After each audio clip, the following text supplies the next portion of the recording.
Hi everyone, my name is Deepa Kalkunte and I'm a technology manager at Wells Fargo.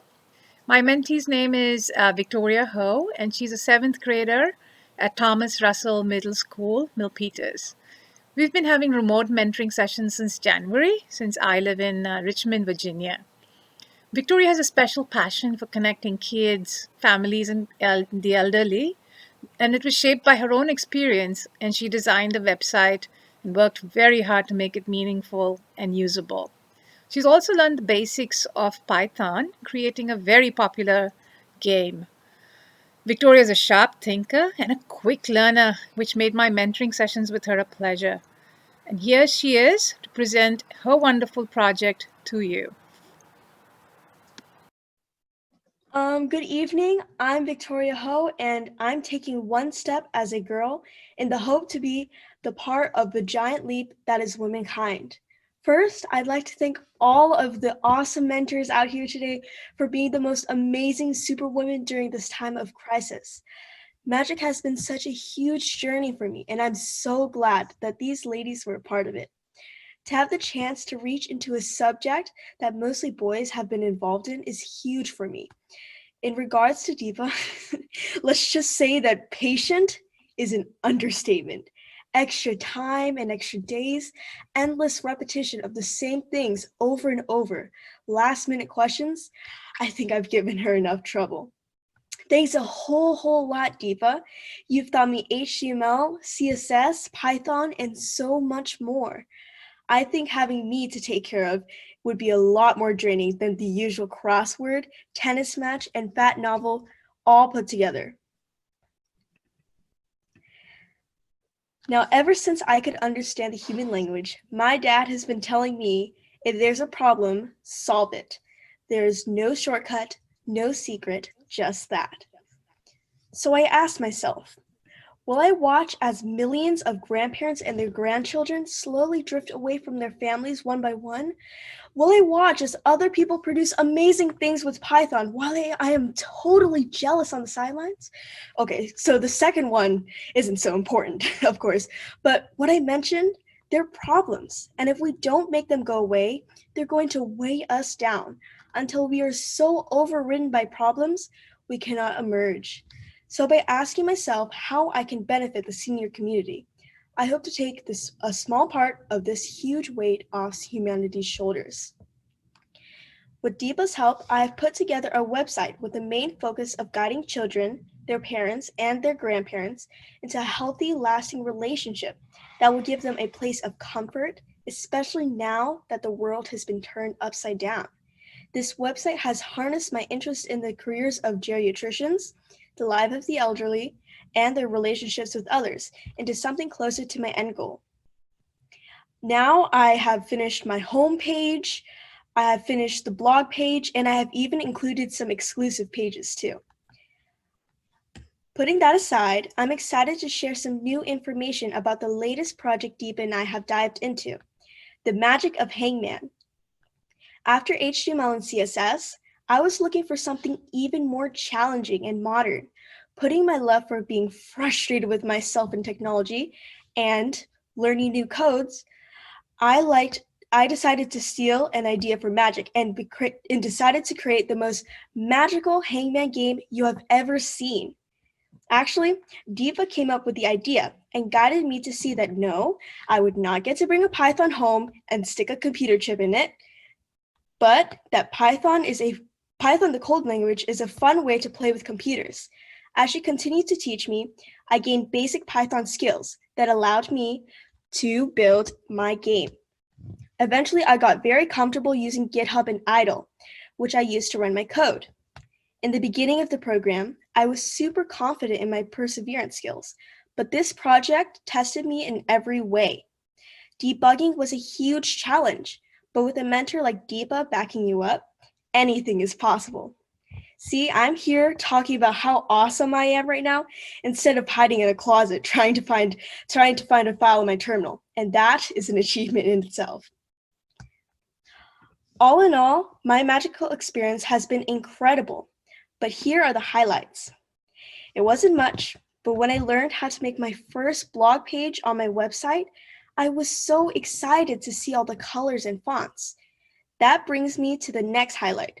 Finally getting nice Google fonts on my website to give it my own touch and style. My first lesson after the midpoint is that making a website can be a family bonding experience. I'll get to that later. I also learned that when I have resources available, I need to ask for help when they are there. As for my memorable moments in Python, I had so much fun learning the basics and how to code arrays and functions. They make a lot of things possible.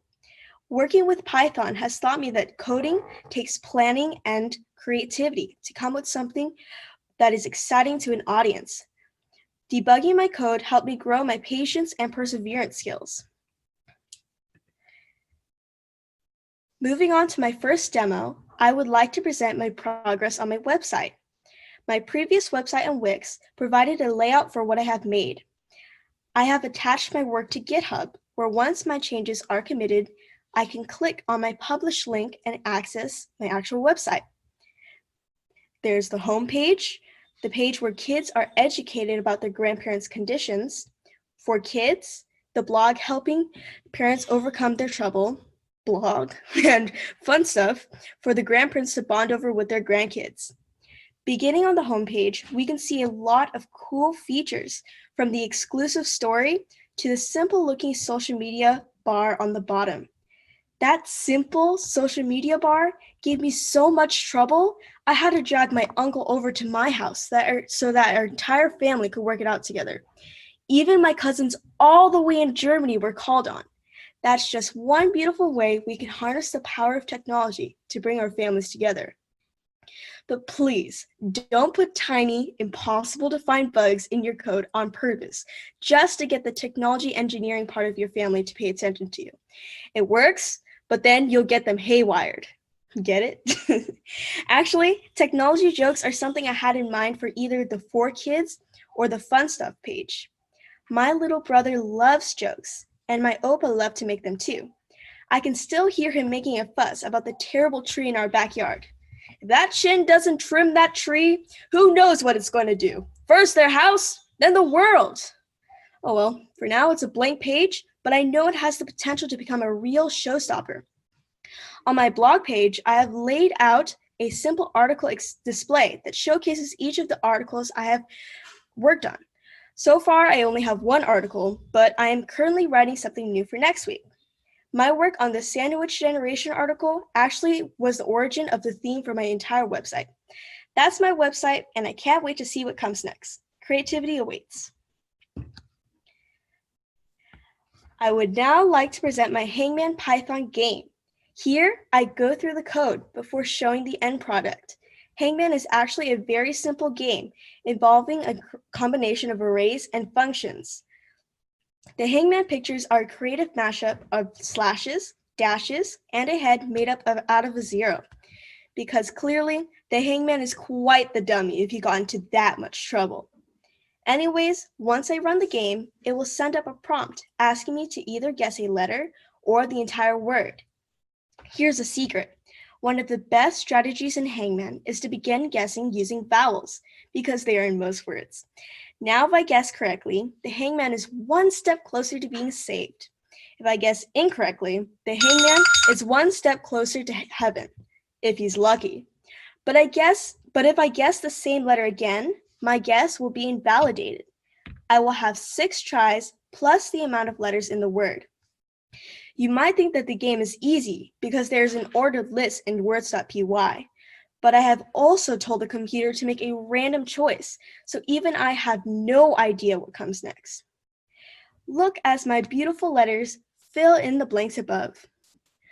Okay, now that I have that many letters, I will guess the word. Hold on.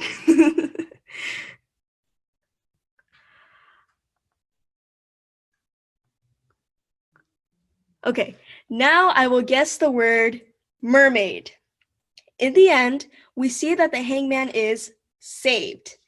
If you're feeling heroic, you can say Y to save a new virtual life. But if you're anything like me, you're a chicken, and you'll say N to save your own neck. Game over.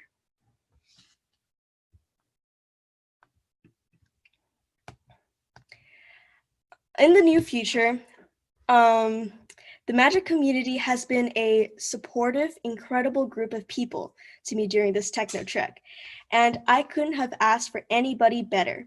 From Deepa, who I have not nearly honored enough, to Mr. Robert Jung, who hung out with me around the parking lot when I accidentally gave my mom the wrong end time for the initial presentation.